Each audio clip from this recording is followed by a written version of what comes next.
আসসালামু আলাইকুম, সবাইকে শুভেচ্ছা জানাচ্ছি। মাসুম মাহবুব দেখছেন ওপেন দ্য ইউটিউব চ্যানেল এবং মাসুম মাহবুব ফেসবুক পেজ। শিরোনাম দেখে যারা ঢুকেছেন তারা হয়তোবা আমাকে অনেকে গালাগাল করেছেন। একটু বেশি করে গালাগাল করেন, কারণ আপনাদের গালাগালি আমি খুব একটা শুনতে পাই না। প্রত্যেকেই দেখে আমাকে সমর্থন করেন। একটু গালাগাল দিলে মাঝে মাঝে মনে হয় যে না, আমার বিপরীত মেরুর লোকেরা আছে। দর্শক, কেন গালাগালের প্রশ্ন তুললাম? আমি যে শিরোনামটি দিয়েছি সেখানে বলেছি তারেক রহমানকে হত্যায় মাস্টার প্ল্যান তুরস্কের। বিষয় তো তাই, কিন্তু বিষয়টা কি আসলে? তারেক রহমানকে কারা হত্যা করতে চাইছে?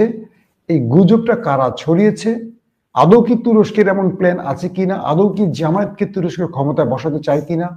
তুরস্ক বাংলাদেশ ইস্যুতে কি ভাবছে?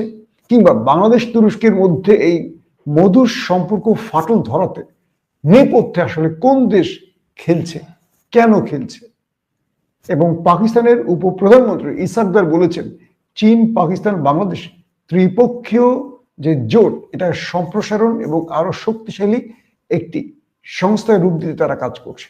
সবকিছু মিলে আজকের এই লাইভ সেশন আমাদের সঙ্গে থাকছেন তুরস্কের অন্যতম জনপ্রিয় আন্তর্জাতিক টেলিভিশন টিআরটি ওয়ার্ল্ডের সিনিয়র সাংবাদিক ওয়ালিদ বিন সিরাজ। তিনি সরাসরি ইস্তানবুল থেকে আমাদের সাথে সংযুক্ত হচ্ছেন।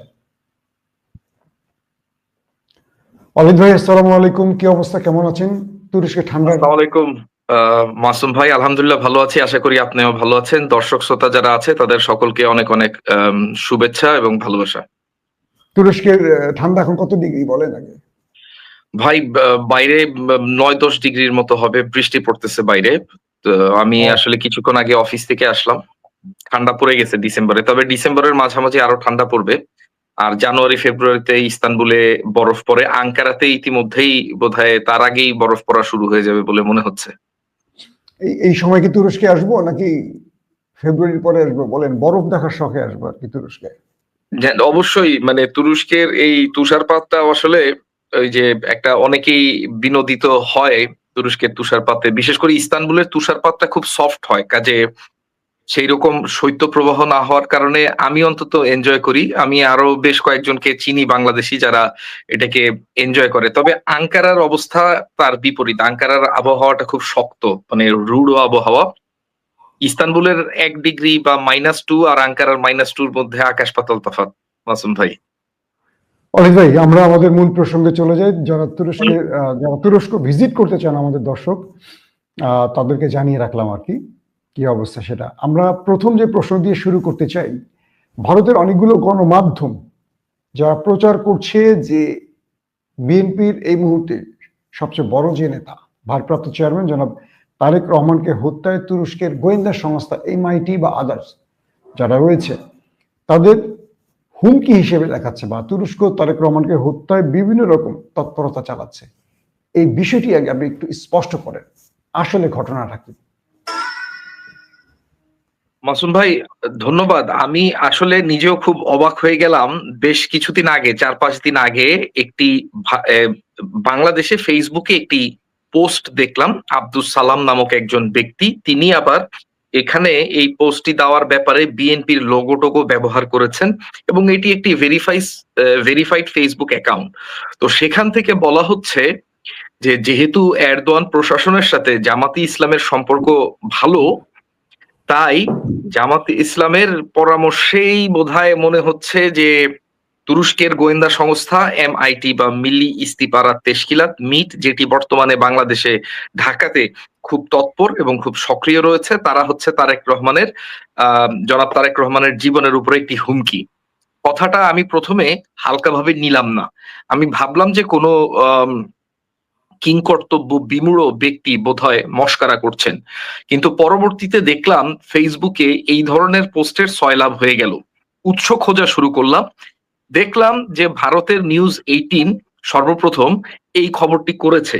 নিউজ 18 কিন্তু একটি সিরিয়াস টিভি চ্যানেল।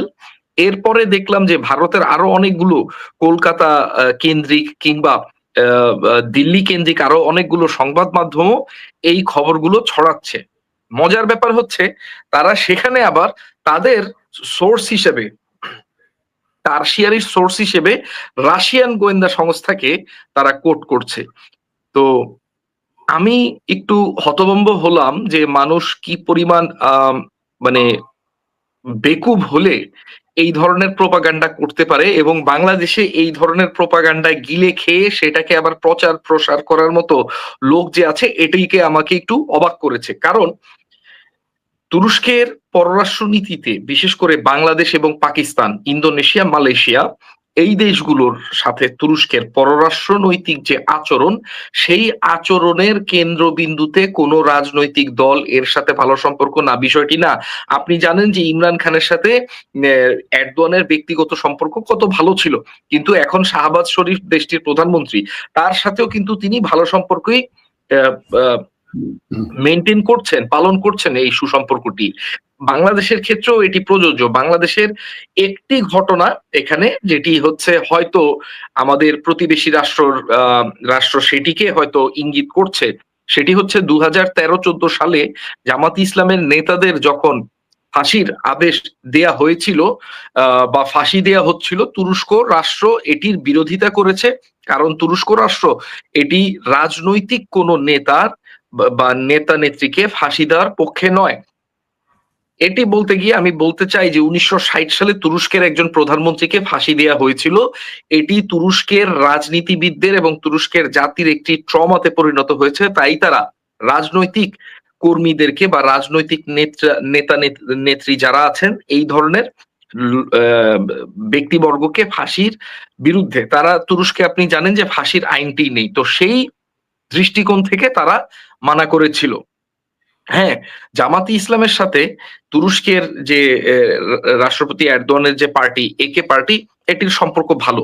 কিন্তু তার মানে এই না যে বিএনপির সাথে তুরস্কের একে পার্টির সম্পর্ক খারাপ। আর দ্বিতীয় বিষয়টি হচ্ছে, তুরস্ক একটি রাষ্ট্র, একটি দেশের গোয়েন্দা সংস্থা সেই দেশের, সেই রাষ্ট্রের সর্বোচ্চ লেভেলের একটি প্রতিষ্ঠান। এই প্রতিষ্ঠানকে কাজে লাগাবে জাস্ট খালি কারো ব্যক্তিগত ভালো সম্পর্কর কারণে, এই ধরনের কর্মকাণ্ড সাধারণত আমাদের প্রতিবেশী রাষ্ট্র করে থাকে বলে আমি জানি। এর বাইরে মার্কিন যুক্তরাষ্ট্র থেকে শুরু করে যে রিপাবলিকান পার্টিরা আসছে, রিপাবলিকান পার্টির সাথে ব্রিটেনের যে যে ডানপন্থী দলটি রয়েছে, তাদের একটি ভালো সম্পর্ক রয়েছে।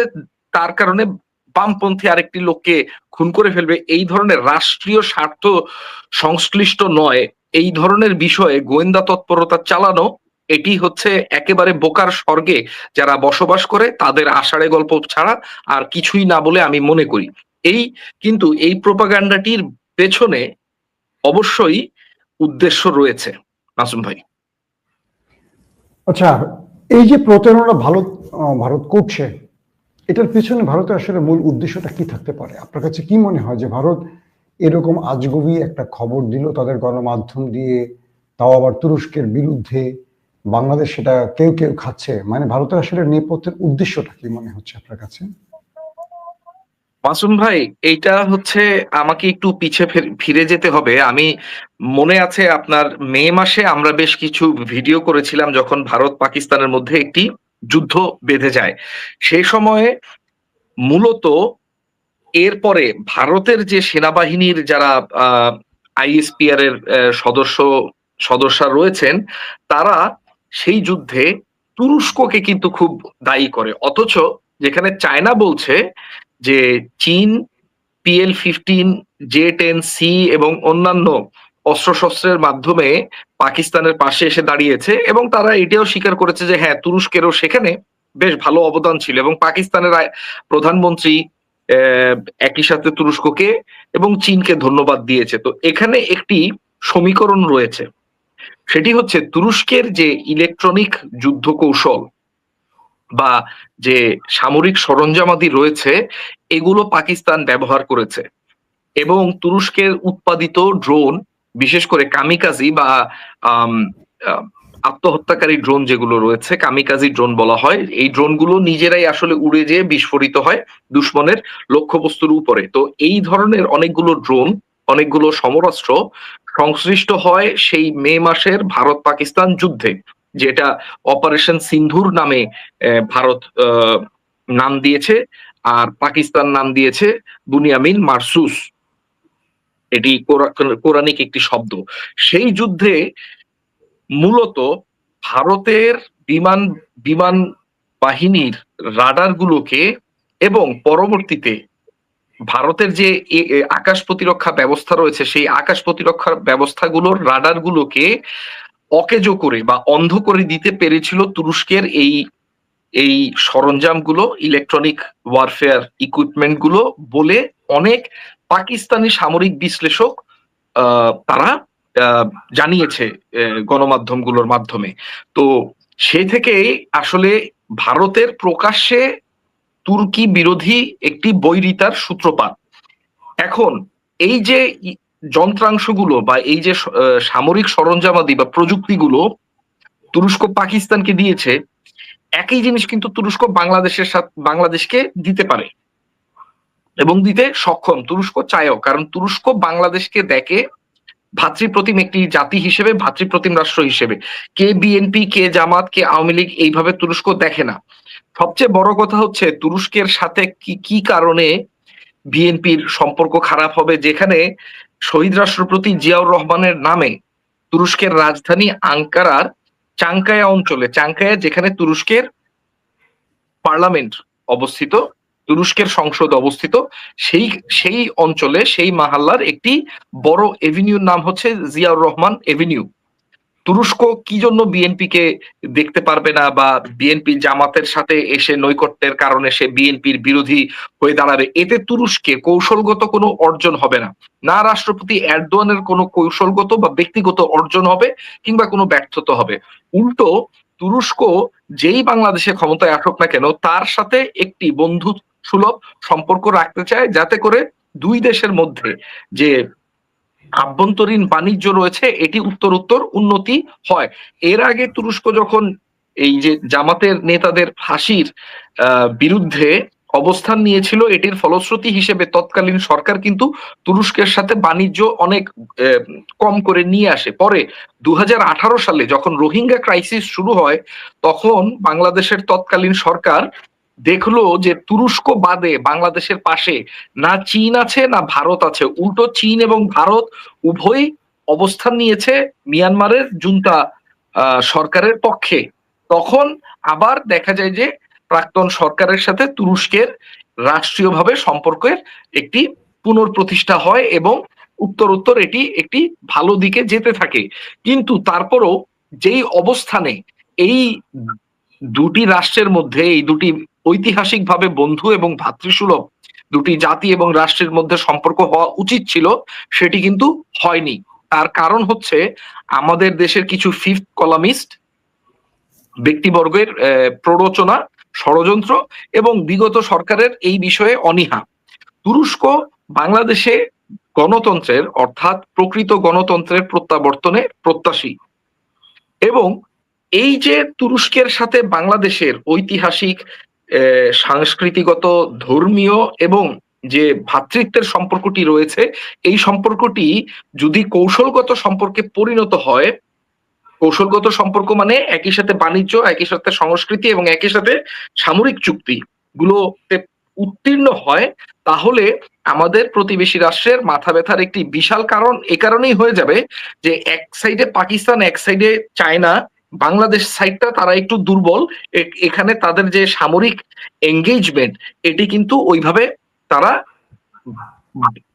বাড়াচ্ছে না বা এঙ্গেজ হচ্ছে না। কিন্তু ইউনূস সরকার আসার পরে এখানেও কিন্তু তারা রাফায়েল মোতায়েন করেছে, যার কারণে পশ্চিম অংশে তাদের বা উত্তর অংশে তাদের কিন্তু নিরাপত্তার ঘাটতি সৃষ্টি হয়েছে। এবং আপনারা দেখেছেন যে এই আমাদের প্রতিবেশী দেশ কিন্তু সামরিক শিল্পে এত অগ্রসর না, এবং এই মে মাসের যে যুদ্ধ হলো ভারত পাকিস্তান, এই যুদ্ধের প্রথম আধা ঘন্টায় আকাশ যুদ্ধে রাষ্ট্রপতি ট্রাম্প বলছে, ট্রাম্পের উদ্ধৃতি দিয়ে আমি বলছি, 7টা, এবং অন্যান্য যারা গণমাধ্যমগুলো রয়েছে তাদের মতামতে কেউ বলছে 5টা, কেউ বলছে 6টা। বাট রাষ্ট্রপতি ডোনাল্ড ট্রাম্প তিনি বলছেন যে তার গোয়েন্দা তাকে বলেছে যে 7টা বিমান পাকিস্তান ভূপাতিত করেছে। অর্থাৎ এটি কিন্তু তাদের জন্য একটি অত্যন্ত গর্বকে খর্ব করে দেওয়ার মতো একটি বিষয়, এবং এই ঘটনা আবার বাংলাদেশের কাছে হলে তাদের জন্য আরো বড় মাথা ব্যথা, আরো বড় মাজায় ব্যথার কারণ হয়ে যাবে। এটি যাতে না হয় তার কারণে এই উদ্দেশ্যে একটি ফলস ফ্ল্যাগ অপারেশন বা প্রোপাগান্ডার মাধ্যমে তারা এবং আমাদের দেশের কিছু ফিফথ কলামিস্টকে কাজে লাগিয়ে তারা এই কাজটি করছে। কারণ তারা ধারণা করে নিচ্ছে যে সামনের নির্বাচনে বিএনপি আসবে হয়তো। তো বিএনপি আসলে বিএনপির সাথে যাতে তুরস্কের রাষ্ট্রীয় সম্পর্ক ভালো না হয়, এই যে সামরিক কোলাবোরেশন যাতে একেবারে টপ লেভেলে যেভাবে পাকিস্তানের সাথে রয়েছে বা আজারবাইজানের সাথে রয়েছে, এই পর্যায়ে না যায়, এই কারণে তারা সচেষ্ট। তার একটি উদাহরণ হচ্ছে এই ধরনের প্রপাগান্ডা। মাসুম ভাই। আচ্ছা, এখন এই মুহূর্তে ভারত তার প্রোপাগান্ডা দিয়ে বিএনপিকে কতটুকু বশ করতে পারে জানি না, কিন্তু দেশের মানুষ বলি, আন্তর্জাতিক বিশ্ব বলি, ভারতের এইসব খবর বিশ্বাস করে না। পাশাপাশি যেটা বলেছিলেন বুনিয়ান ও মারসুস বা অপারেশন সিঁদুর, সেই সময় ভারত তার হাজার খানিক মিডিয়া দিয়ে পাকিস্তানকে এক রাতে শুইয়ে ফেলেছিল। সকালে উঠে দেখা গেছে যে পাকিস্তান দাঁড়িয়ে আছে, ভারত শুয়ে পড়েছে। তা ওদের এই মিডিয়ার আসলে কি বলবো, আওয়ামী লীগ আর ভারতীয় মিডিয়া মানে চরিত্র একই রকম। একটু জানতে চাই, তুরস্ক সাম্প্রতিক সময় অনেকগুলো মানে তাদের সামরিক বাহিনীতে অস্ত্র যোগ করেছে, আধুনিক প্রযুক্তির অস্ত্র যোগ করেছে, আকাশ প্রতিরক্ষা সিস্টেম, নতুন নতুন অনেক উদ্ভাবন তুরস্ক প্রেজেন্ট করেছে। একটু আমাকে বলবেন সাম্প্রতিক সময়তে তুরস্কের এই নতুন নতুন চমকগুলো কি কি, আর কোনটার ক্ষমতা আসলে কি পর্যায়ে রয়েছে, যেটা আগামী দিনে বাংলাদেশকে দিলে বাংলাদেশ তার শত্রু মোকাবেলায় আরো উন্নত হতে পারবে সামরিক ক্ষেত্রে। মাসুম ভাই, এইটা আপনি যে প্রশ্নটি করেছেন, এই প্রশ্নগুলো আপনি জানেন যে আমার খুব প্রিয় প্রশ্ন, কারণ আমি আসলে সামরিক প্রযুক্তি আমার স্পেশালিটি, মানে আমি এই ফিল্ডের লোক আসলে। তারপর আমি সংক্ষেপে একটু বুঝিয়ে রাখতে চাচ্ছি। সেটি হচ্ছে তুরস্ক বর্তমানে আকাশ প্রতিরক্ষা ব্যবস্থায় স্বয়ংসম্পন্নতা অর্জন করতে সমর্থ হয়েছে। অর্থাৎ তুরস্কের যে স্টিল ডোম, এই স্টিল ডোমটি এটি একটি আকাশ প্রতিরক্ষা ব্যবস্থাপনা, যেটির মধ্যে অতি স্বল্প পাল্লা, মধ্যম পাল্লা, উচ্চ পাল্লা, অতি উচ্চ পাল্লা এবং এটির পরবর্তী যে ক্ষেপণাস্ত্র আসবে সেটি দিয়ে আপনার স্যাটেলাইট বা কৃত্রিম উপগ্রহকে ভূপাতিত করা যায় এমন শক্তিশালী একটি আকাশ প্রতিরক্ষা ব্যবস্থাপনা তারা ইতিমধ্যে তাদের বিমান বাহিনীকে হস্তান্তর করেছে। রাষ্ট্রপতি এরদোয়ান নভেম্বর মাসে, আমি যদি ভুল না বলে থাকি, আমার তারিখ একটু কম মনে থাকে, নভেম্বর বা অক্টোবর মাসে ৪৭টি ইউনিটের একটি আকাশ প্রতিরক্ষা ব্যবস্থা নিজ হাতে হস্তান্তর করেছে তুরস্কের সামরিক বাহিনীর হাতে, তুরস্কের আকাশকে নিরাপদ রাখার জন্য। যদিও ওই যে কৃত্রিম উপগ্রহ ভূপাতিত করার ক্ষেপণাস্ত্রটি গবেষণা পর্যায়ে রয়েছে, এটি অতি দ্রুতই তারা, অর্থাৎ এটি হচ্ছে সিপের ব্লক 2, এটি অতি দ্রুত তারা ইন্টিগ্রেট করবে বলে জানিয়েছে। অতি দ্রুত বলতে আমি বুঝাচ্ছি 2026 সালের মধ্যে, অর্থাৎ 2027-এর আগেই তারা এই ক্ষেপণাস্ত্র ইন্টিগ্রেট করবে। এর পাশাপাশি তারা তাদের, বিশেষ করে ইরান ইসরায়েল যুদ্ধের পরে যখন তুরস্ক দেখলো যে ইরানের যে হাইপারসনিক ক্ষেপণাস্ত্রগুলো রয়েছে, এই হাইপারসনিক ক্ষেপণাস্ত্রগুলো খুবই কাজে দিয়েছে, তারা সাথে সাথে প্রায় 1500 কিলোমিটার রেঞ্জের টাইফুন 4 হাইপারসনিক ক্ষেপণাস্ত্রের পরীক্ষা চালিয়ে বিশ্বকে জানিয়ে দিল যে দেখো আমার কাছেও আছে। কিন্তু তুরস্কের হাতে এই মুহূর্তে সাবমেরিন থেকে নিক্ষেপ করা যায় বা ভূমি থেকে ভূমিতে নিক্ষেপ করা যায় এমন প্রায় 2000 কিলোমিটার রেঞ্জের ক্রুজ মিসাইল গেজগিন রয়েছে, যেটির হয়তো পরীক্ষা আমরা সাবমেরিন থেকে সামনের বিগত দিনগুলোতে দেখতে পারবো। এর বাইরে তুরস্ক আজকের লেটেস্ট খবর দিচ্ছি, সেটি হচ্ছে তুরস্কের এই ড্রোন প্রস্তুতকারী যে প্রতিষ্ঠানটি রয়েছে বাইকার, বাইরাক্তার, আমি দুঃখিত, প্রতিষ্ঠানটির নাম বাইকার,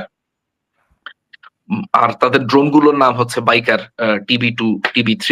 তো বাইকার প্রতিষ্ঠানটি যিনি সিইও সেলচুক বাইরাক্তার, এরদোয়ানের জামাতার বড় ভাই, তিনি বলেছেন যে তারা এই যে স্মল মডুলার নিউক্লিয়ার রিয়েক্টরের পরীক্ষা চালাচ্ছেন, গবেষণা করছেন।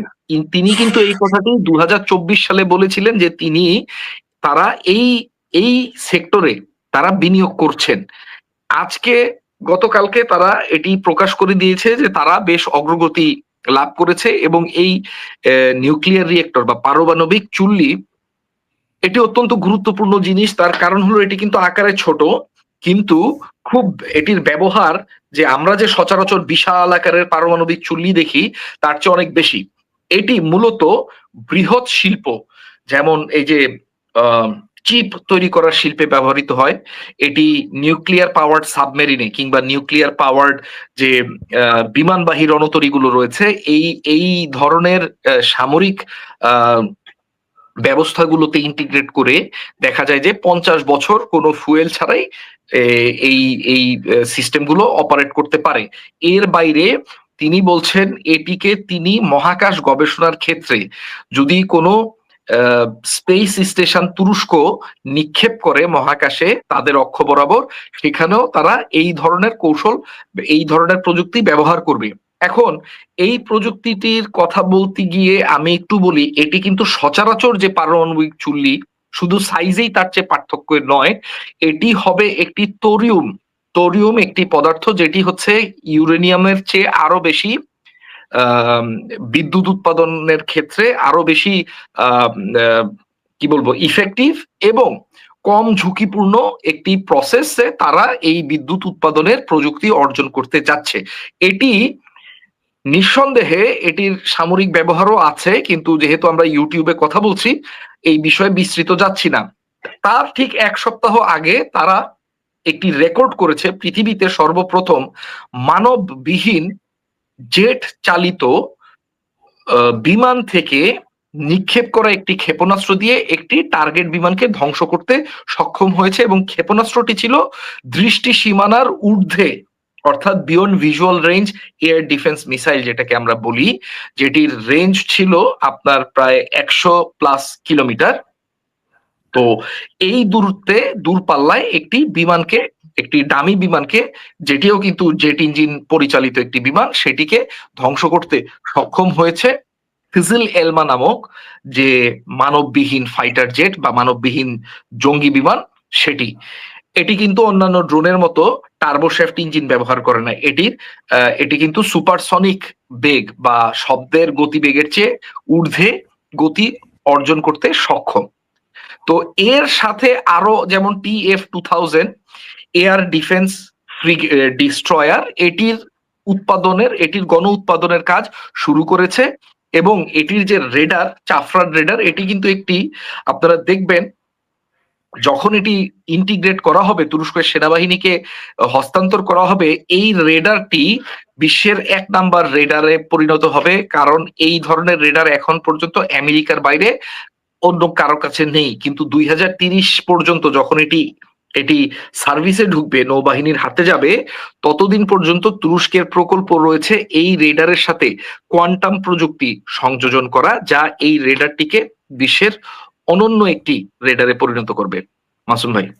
আচ্ছা অলিদ ভাই, এই যে বিষয়টা আপনি বললেন, তুরস্কের এই সারপ্রাইজ গুলো আমাদের মুসলিম দেশ হিসেবে বাংলাদেশের জন্য, আমি মনে করি এটা আমাদের জন্য গর্বের, কারণ আজকের তুরস্কের উন্নতি আগামী দিন বাংলাদেশের কাজে লাগবে। বাংলাদেশকে নিয়ে তুরস্কের ভাবনাটা কি আসলে? বা সাম্প্রতিক সময় দেখলাম তুরস্ক, চীন, পাকিস্তান একটা জোট হচ্ছে, ত্রিপক্ষীয় জোট হচ্ছে, নানান রকম কথা শুনছি, কিন্তু সব দোষ ওই পেতনিটার। দিল্লিতে যিনি বসে আছেন তিনি অনেক রকম ষড়যন্ত্র করছেন। তো এখন কি মনে হচ্ছে, তুরস্ক বাংলাদেশকে আসলে কি সারপ্রাইজ দিতে চাইছে, যেখানে দিল্লির হেজিমনি থেকে বেরিয়ে আসছে বাংলাদেশ? আবার এই মুহূর্তে পাকিস্তান, চীন, আজকেও ইসাকদার, পাকিস্তানের উপ প্রধানমন্ত্রী মিস্টার ইসাকদার বলেছেন তারা ত্রিপক্ষীয় জোটকে সম্প্রসারণ করতে চাইছেন, সঙ্গে আরো জোটকে সঙ্গে নেবেন, হয়তোবা তুরস্ককে ইঙ্গিত করেছেন। এটার ভবিষ্যৎ কি এবং এটা বাংলাদেশের সম্ভাবনাটা কতদূর খুলে নিতে পারে, আপনার কি মনে হচ্ছে? ধন্যবাদ মাসুম ভাই, আপনি একজন বর্ষিয়ান সাংবাদিক হওয়ার কারণে আমি আপনাকে সিনিয়র সাংবাদিক বলছি না, কারণ বাংলাদেশে যারা সিনিয়র সাংবাদিক লকবধারী তারা বেশিরভাগই 5th কলামিস্ট, অন্তত আমার মতে। তো আমি আপনাকে অভিজ্ঞ সাংবাদিক বলছি, এই কারণে আপনি হচ্ছে যে প্রশ্নগুলো করেন খুব জায়গা মতো লাগে। তো জি, তুরস্কের আপনি লক্ষ্য করুন মাসুম ভাই, লিবিয়াতে তুরস্ক যখন হাত দিল, লিবিয়াটা কিন্তু রাষ্ট্র হিসেবে এটিকে খেয়ে ফেলতো সংযুক্ত আরব আমিরাত এবং ইসরায়েলের সমর্থিত এই খলিফা হাফতার, কিন্তু তুরস্ক কিন্তু এটি হতে দেয়নি। তার আগে বলছি, রাষ্ট্রপতি ট্রাম্প যখন প্রথম আসলেন তিনি দেখলেন যে এই মিশরে যে ওই যে সাদা গোল একটা চাকতির উপরে সৌদি আরবের বাদশাহ মোহাম্মদ বিন সালমান, দুবাইয়ের শেখ, এদেরকে নিয়ে এই হাতটাত রাখলো, সেখানে কাতার ছিল না। পরবর্তীতে কিন্তু সৌদি আরব এবং সংযুক্ত আরব আমিরাত মিলে কাতারকে দখল করার চেষ্টা করেছিল, যেটি তুরস্কের সরাসরি সামরিক হস্তক্ষেপের কারণে হয়ে উঠতে পারেনি। এর বাইরে আপনি দেখুন সিরিয়া, আজারবাইজান, ইরাক, এই যেই দেশগুলোর পাশে এসে তুরস্ক দাঁড়িয়েছে সেই দেশগুলো কিন্তু ধ্বংসের হাত থেকে ফিরে এসেছে। আজকে আমি আপনাকে বলি, সুদানে যে ঘটনাটি হচ্ছে, সুদানের মধ্যে একটি নৃশংস গণহত্যা, গৃহযুদ্ধ চলছে, যেটি কিন্তু এই দখলদার দেশ এবং তার দালাল সংযুক্ত আরব আমিরাতের প্ররোচনায় হচ্ছে, তাদের সরাসরি সমর্থনে, সামরিক এবং অর্থনৈতিক সহযোগিতায় হচ্ছে। কিন্তু তুরস্ক এইখানে সেই ধরনের অ্যাক্টিভিটিস দেখাতে পারছে না। তার কারণ হচ্ছে সুদানের সাথে, প্রথমত সুদানের যে সরকার, গণতান্ত্রিক সরকার ছিল ওমর আল বশির, তাকে সামরিক অভ্যুত্থান করে নামিয়ে দিয়েছে সুদানের বর্তমান যে যিনি সরকারের দায়িত্বে আছে তিনি, তো বুরহান, জেনারেল বুরহান। আবার এই জেনারেল বুরহানেরই আরেকজন জেনারেল হলো মোহাম্মদ হামাদান দাগালো, যিনি তার বিরুদ্ধে বিদ্রোহ করে এই গৃহযুদ্ধটি শুরু করেছে। প্রথমে বুরহানকে দিয়ে ওমর আল বশিরকে নামিয়েছে। ওমর আল বশির ইসলামিক একটি দলের নেতা ছিল সুদানের, গণতান্ত্রিকভাবে নির্বাচিত, তাকে নামিয়ে দিল প্রথমে এই আহ, বুরহান, আব্দুল ফাত্তাহ আল বুরহানকে দিয়ে একটি সামরিক অভ্যুত্থান করে। এরপর যখন দেখলো বুরহান তাদের কথা শুনছে না, কিন্তু বুরহান কিন্তু কিছু তাদের কথা শুনেছে। কি শুনেছে? বুরহান এসে ওমর বশিরের যে চুক্তি ছিল যে সুয়াকিন আইল্যান্ডটা, যেটি ঠিক মক্কা এবং মদিনার উল্টো পাশে, এটি ঐতিহাসিকভাবে তুরস্করা লালন পালন করত এবং অটোমেন আমলে এইখান থেকে হাজিদের এবং মক্কা মদিনার নিরাপত্তা নিশ্চিত করা হতো নৌ পথে, যাতে পর্তুগিজ, ডাচ কিংবা অন্য কোনো দেশের দস্যুরা সেখানে আক্রমণ করতে না পারে। তো এই আইল্যান্ডটি তুরস্ককে ৯৯ বছরের জন্য দিয়েছিল ওমর আল বশির।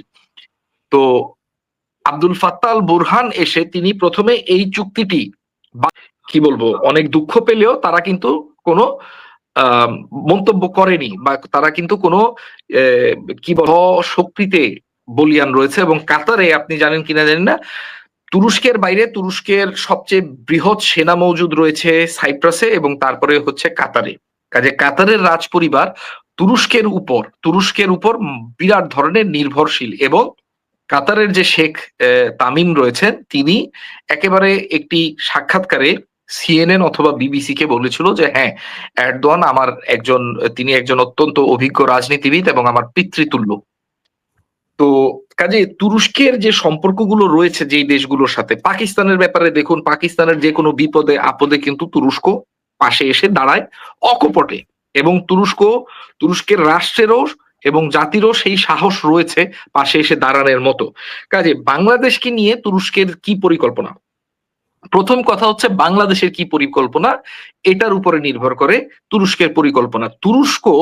আমি তুরস্কের সামরিক জগতে যত বড় বড় দায়িত্বশীল ব্যক্তিবর্গ রয়েছে, তাদের প্রথম সারির বেশ কয়েকজনের সাথে আমার এই বিষয়ে কথা হয়েছে। তারা সকলেই চায় যে বাংলাদেশ আসলে তুরস্ক থেকে প্রযুক্তি নিক, শুধু সরঞ্জাম নয়, প্রযুক্তি নিক, এবং সেখানে তুরস্কের সহায়তায় টেকনোলজি ট্রান্সফার করে সেখানে উৎপাদন করে স্বনির্ভরতা অর্জন করুক। অন্তত যেগুলো দিয়ে তারা তাদের প্রাথমিক নিরাপত্তাটাকে বজায় রাখতে পারবে, এটি তুরস্ক দিতে চায় বাংলাদেশকে। প্রথম কথা হচ্ছে এটা।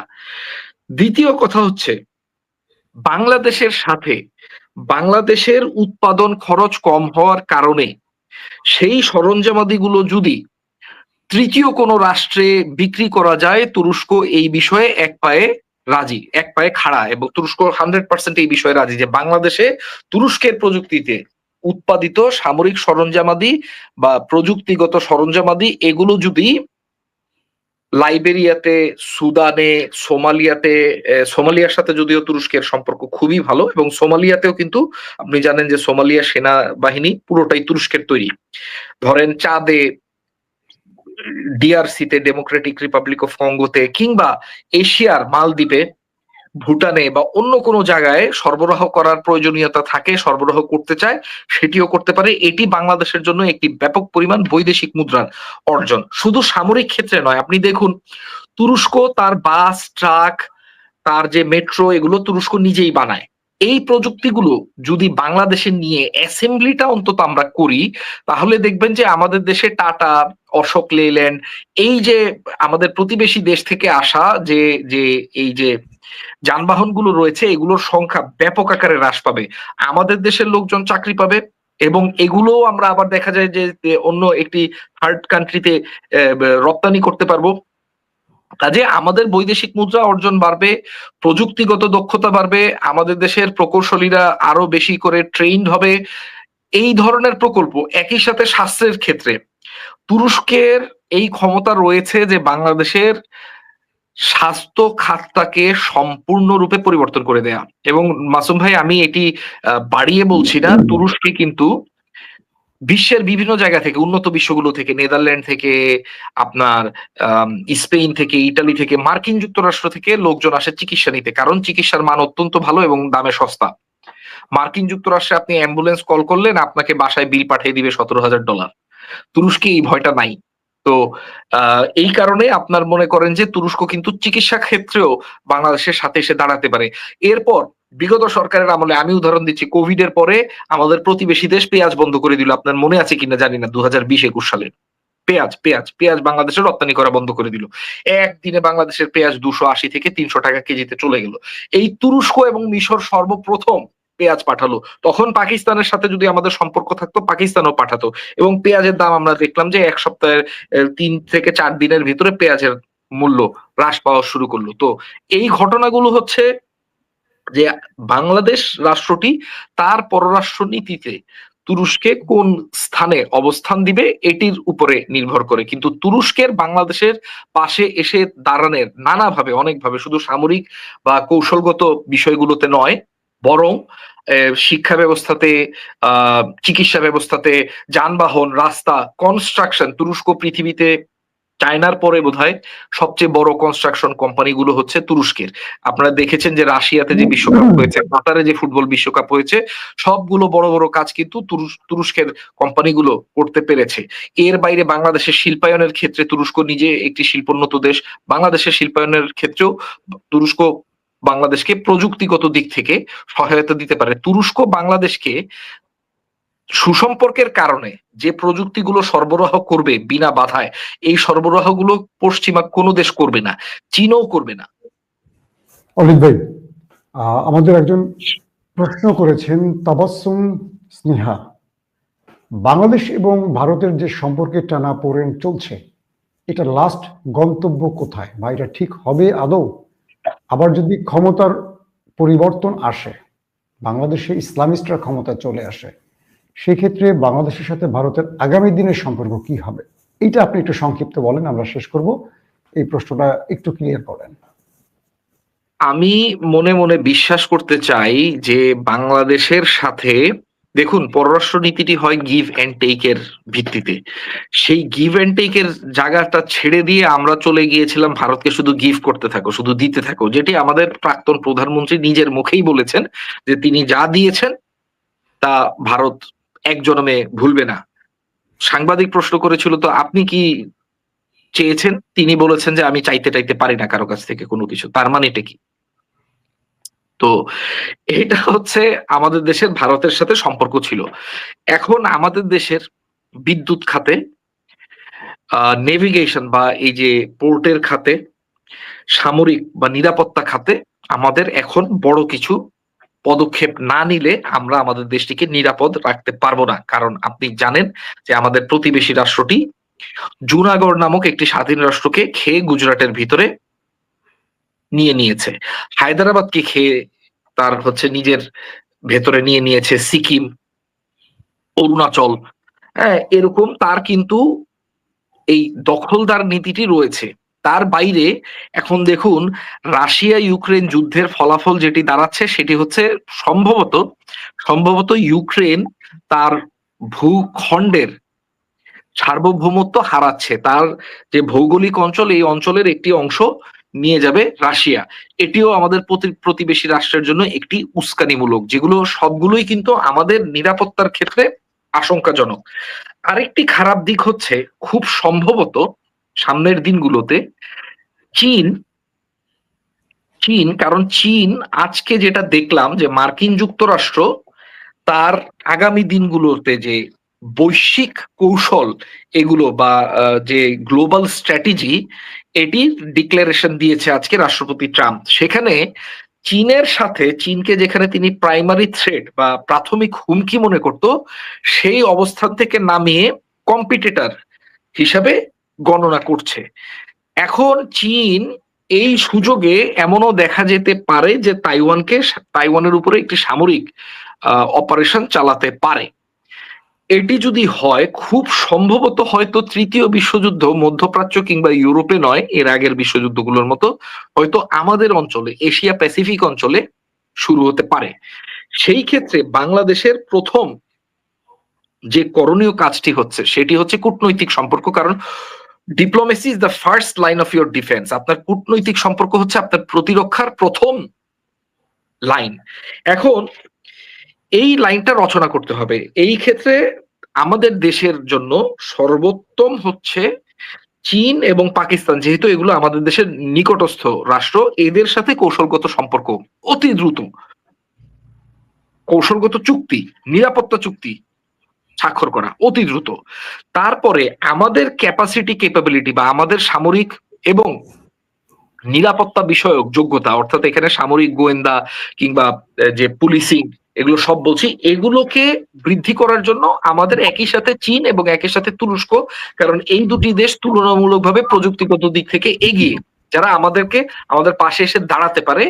এই দুটো দেশের সাথে এই রাস্তায়, অর্থাৎ এই প্রযুক্তিগত উন্নতি এবং সেলফ রিলায়েন্স বৃদ্ধির জন্য এদের সাথে একসাথে কাজ করা, এই দুটো পদক্ষেপ যদি আমরা নিতে দেরি করি, প্রতিদিনই ওই যে মুরগি দেখলে শিয়ালের যেরকম জিভে জল আসে, এরকম আমাদের পাশের দেশের জিভে জল চলে আসতে থাকবে। কাজে এই বিষয়গুলোকে আপনার আমলে নিতে হবে। এর পাশাপাশি আমাদের দেশের যারা ফিফথ কলামিস্ট আছেন, এরা সবসময় আপনাকে এইটা বলবে, প্রথমত বলবে যে দেখেন, ভারত আমাদের অত্যন্ত নির্ভরযোগ্য পরীক্ষিত বন্ধু। হ্যাঁ, চীনের সাথে তো আমাদের এরকম পরীক্ষিত বন্ধুত্ব নাই। বিগত সরকারের আমলেও পুরা অর্থনৈতিক আমাদের নির্ভরতা ছিল চীনের উপরে, আর আমরা ভারতকে দিতাম। তো এটা একটা ইকুয়েশন। তারপর তারা বলবে যে দেখুন, পাকিস্তান হচ্ছে একটি কি বলে সন্ত্রাসীদের মদতদাতা দেশ, যারা আমাদের সাথে ৭১-এ এই ঘটনাগুলো করেছে। আমি ৭১-কে ডিনাউন্স করছি না করে বলছি যে আমাদের ফিফথ কলামিস্টরা কি লাইনগুলো ব্যবহার করবে। প্রথমে ৭১-এর ইস্যুকে তারা পাকিস্তান ব্যাশিং করবে, হ্যাঁ, চীনকে ব্যাশিং করবে, শ্রীলঙ্কার উদাহরণ এটা সেটা দেখে। শ্রীলঙ্কা তার জায়গায় আছে, দেখুন শ্রীলঙ্কার অর্থনীতি কিন্তু এখন আবার আগের মতো হয়ে যাচ্ছে। চীন কি শ্রীলঙ্কাকে দখল করে নিয়েছে? নেয়নি। এটি ভারতীয় প্রপাগান্ডা, যেটি আমাদের দেশের ফিফথ কলামিস্টরা আমাদের কাছে প্রচার করবে। এরপরে বলবে না, আমরা যদি চীনের সাথে এটা করি, এই চুক্তি করি, তুরস্কের সাথে চুক্তি করি, পাকিস্তানের সাথে চুক্তি করি, ভারত খেপে যাবে, ভারত অত্যন্ত শক্তিশালী দেশ। প্রথমে ম্যানিপুলেশনের